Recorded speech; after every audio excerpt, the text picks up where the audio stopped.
Dans cette vidéo, on va découvrir ensemble comment créer des agents IA dans Monday qui vont travailler 24 heures sur 24, 7 jours sur 7, qui vont jamais s'arrêter et on va pouvoir configurer ça directement dans Monday. C'est vraiment magique parce qu'on a toutes les histoires de compliance qui sont déjà réglées. Mais avant de rentrer dans le vif du sujet, je me présente rapidement, je m'appelle Ethan de l'agence Ethanol. On manage, consulte et on vend des licences Monday. On gère un peu plus d'1 million d'euros de licences Monday annuellement. Et dans cette vidéo, je vais vous présenter un vrai cas d'usage qu'on a besoin, nous, dans l'agence. Alors, le cas d'usage va être le suivant. Dans mon entreprise, chez Ethanol, on a des consultants qui vous accompagnent justement sur Monday. Et ces consultants-là facturent les clients, c'est-à-dire qu'on envoie des factures et après, ces factures-là sont payées. Bien évidemment, nos consultants ont un bonus sur ces factures. Et du coup, on a besoin de savoir quelle facture appartient à qui. Sauf que dans notre outil de facturation, je n'ai pas écrit cette facture-là appartient à telle personne. Un problème vraiment classique de comptabilité. Du coup, on va mettre en place un agent qui va aller voir dans Monday mes factures, parce que moi, elles se retrouvent dans Monday, et qui va aller voir dans les boards projets ou les boards contacts différents, qui va analyser un peu tout ça, et va assigner une facture à un consultant de manière 100% automatique.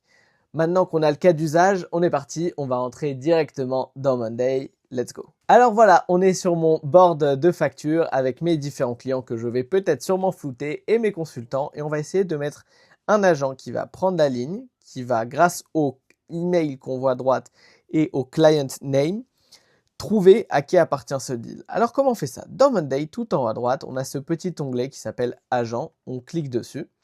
Et on va cliquer sur créer un agent. Parfait. Là, on peut lui demander, dans nos propres mots en français, ce qu'on veut faire directement.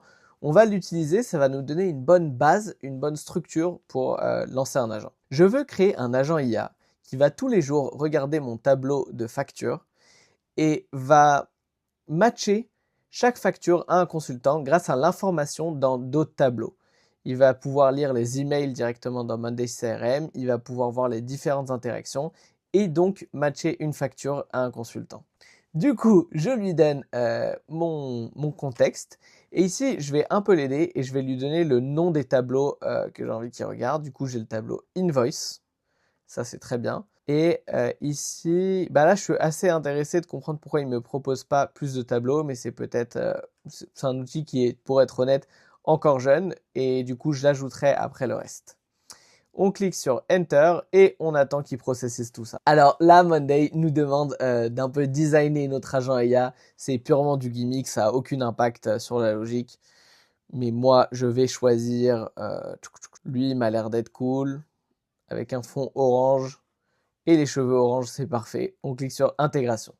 Parfait. On a ici le vrai espace pour paramétrer notre agent IA. Et on voit ici, en fait, ce qui est important à regarder pour le moment, c'est tout ce qu'il y a à droite. Alors ici, on a les instructions. C'est vraiment du texte. Et on voit qu'il lui dit, regarde vers le tableau Invoice avec cet ID exactement. Et il lui donne des instructions étape par étape. Et on va peut-être justement les modifier parce que parfois, il dit un peu des bêtises. Bon, il dit pour chaque facture, nanani, accès, tatati, règles de décision, utilise un prérequis explicite, non email référence, très bien. Ok. Alors ici, ça c'est son contexte et ses instructions. Ici, ce sont les déclencheurs, c'est-à-dire à quel moment on déclenche cet agent. Dans Monday, on a 3 manières différentes, si je dis pas de bêtises. Oui, on a 3 manières vraiment différentes. Pardon, on n'a pas 3 manières. On peut définir énormément de déclencheurs, mais il y a 3 manières les plus connues et les plus utilisées. C'est on mentionne Brandon dans les mises à jour directement. Je vais vous montrer 3 exemples après. Soit on assigne Brandon, soit, moi ce que j'aime bien, c'est en fonction d'un calendrier. Par exemple, tous les jours, fait une action. Ici, on a nos instructions. Et ici, connaissance et accès. Et aujourd'hui, on voit qu'il a accès qu'au invoice. Si je le lance, il réussira pas à faire sa tâche. Du coup, je vais devoir lui donner du contexte. Alors, je vais lui donner ici accès au tableau contact. Et je vais lui donner à chaque fois un accès complet. Et je vais aussi lui donner accès au tableau deals. Là aussi, il peut y avoir de l'information pertinente. Accès complet. Et on a un autre tableau qui s'appelle project, je crois. Ouf, on a plein de tableaux project comme on met toujours des écosystèmes et je pense qu'on a quelque chose d'un peu plus clean que ça. Sinon, j'irai chercher. Alors, je vais aller chercher le nom exact de mon tableau. Ethanol Agency. Ce ne sera pas dans les SOP, ce sera vraiment dans mon CRM. Et ici, dans les Ops, on a projet client. C'est le nom exact. Du coup, je vais le mettre ici. Projet client. Parfait. Alors, je pense qu'avec ça, il va pouvoir déjà bien travailler. Recherche sur le web, on n'en a vraiment pas besoin. Il vaut mieux, quand on travaille avec des IA, leur donner accès à ce dont ils ont besoin d'accès, mais ne pas leur donner d'autres informations inutiles. Et par exemple, dans notre cas d'usage, toute l'information est directement dans Monday. Du coup, recherche sur le web, je désactive. Compétences, ici on peut ajouter des compétences, c'est créer des compétences, mais on ne va pas entrer dans ce sujet-là dans cette vidéo. Des fichiers, on n'en a pas besoin, mais des fichiers, ça peut être utile. Si on veut, par exemple, je sais pas, mettre un fichier CSV et lui dire fais une action sur chaque ligne. Ou un fichier ou un autre fichier, ça peut être simplement de la documentation sur un sujet. Si je veux avoir un expert sur un sujet, par exemple. Hop, et je crois qu'on est bon.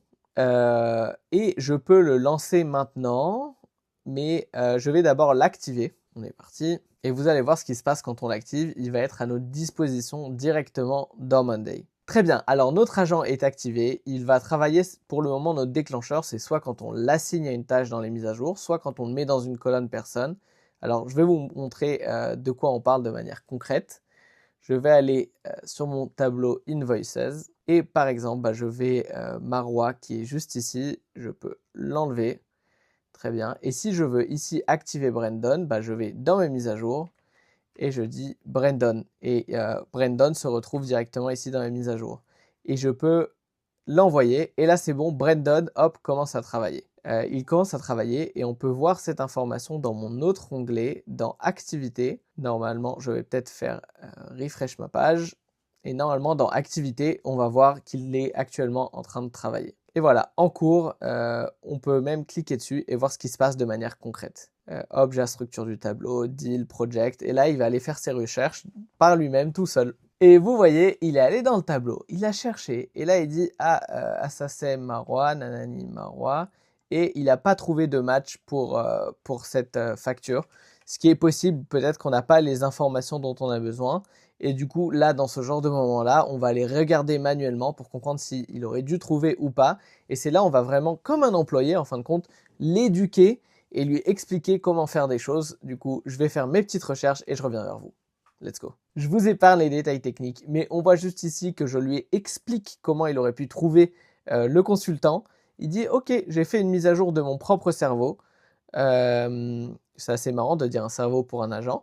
Et je lui dis « Ok, mais vas-y, run-le ici pour que je vois. » Et là, il le run et là, il le trouve. Et voilà, aussi simple que ça. J'enregistre tout ça et maintenant, je vais vous parler un peu des côtés un peu plus sombres de ces agents IA et aussi des problèmes qu'on doit régler quand on veut les mettre en prod. Là, on a un petit problème dans notre cas, c'est que je ne peux pas lui dire de faire ça tout seul, 24 heures sur 24, comme à promesse en intro de vidéo. Il faut que je puisse lui dire quelle facture traiter et quelle facture ne pas traiter. Et pour faire ça, il faut qu'on trouve des solutions assez créatives dans Monday. Alors, je vais vous donner une de mes solutions préférées. C'est dans mon tableau facture, de créer une colonne qui s'appelle check date ou agent check date, je vais l'appeler. Agent check date. Cette date-là, pardon, à chaque fois qu'un agent va checker une facture, il va mettre la date du jour. Pourquoi c'est important? Parce que si je lui dis de tourner tous les jours, comme ça il ne va pas réessayer à chaque fois sur les mêmes items qu'il n'a pas trouvé ou qu'il a déjà traité tout simplement. Et du coup, ça maintenant, je vais expliquer à l'agent qu'il doit faire ça à chaque fois qu'il traite une item. Alors, je vais faire les changements et je vous montre comment ça marche en prod. Et voilà, alors voilà ce que je lui ai écrit. Je lui dis, mets à jour tes instructions. Et je lui dis, quand tu finis de traiter une facture, peu importe si tu as trouvé un consultant ou pas, mets à jour la colonne Agent Check Date. Et je lui mets l'ID exact de la colonne. Chaque colonne a une ID dans Monday. Et je lui dis, ne traite jamais les lignes où la colonne Date Agent Check Date n'est pas vide. Comment on peut trouver cet ID-là? Petit tips pour les pros, je l'explique souvent dans ma newsletter, vous l'avez en description. C'est, je clique sur les 3 petits points et j'ai ici l'ID. Alors ça, normalement, par défaut, vous ne l'avez pas. Si vous voulez l'avoir, vous cliquez en haut à droite, vous allez dans Labo Monday et après, juste ici, vous écrivez DV Developer. Et là, voilà, hop, automatiquement, vous activez ça et vous allez pouvoir avoir l'ID de vos colonnes. Alors, on continue et je clique sur envoyer et encore une fois, je vais couper et on se retrouve juste après. Et voilà, alors la prochaine étape, ça serait d'ajouter un déclencheur et dans le calendrier de le déclencher par exemple de manière hebdomadaire tous les dimanches, comme ça il fait ça le week-end et j'ajoute un déclencheur. Et puis voilà, c'est tout. Maintenant, à partir de maintenant, j'ai un employé ou l'équivalent d'un employé qui, toutes les semaines, le dimanche, va aller checker mes factures, va trouver le bon consultant et comme ça, moi, ma vie administrative va être beaucoup plus simple. Et voilà, j'espère que cette vidéo vous a plu. Si c'est le cas, n'hésitez pas à laisser un like, à vous abonner pour plus de contenu. Si vous voulez avoir un audit gratuit avec un expert, le lien est en description. Je vous laisse cliquer et ça nous fera un très grand plaisir de vous accompagner sur votre implémentation de Monday. Merci beaucoup d'avoir visionné cette vidéo et on se dit à la semaine prochaine pour une nouvelle vidéo. Ciao, ciao!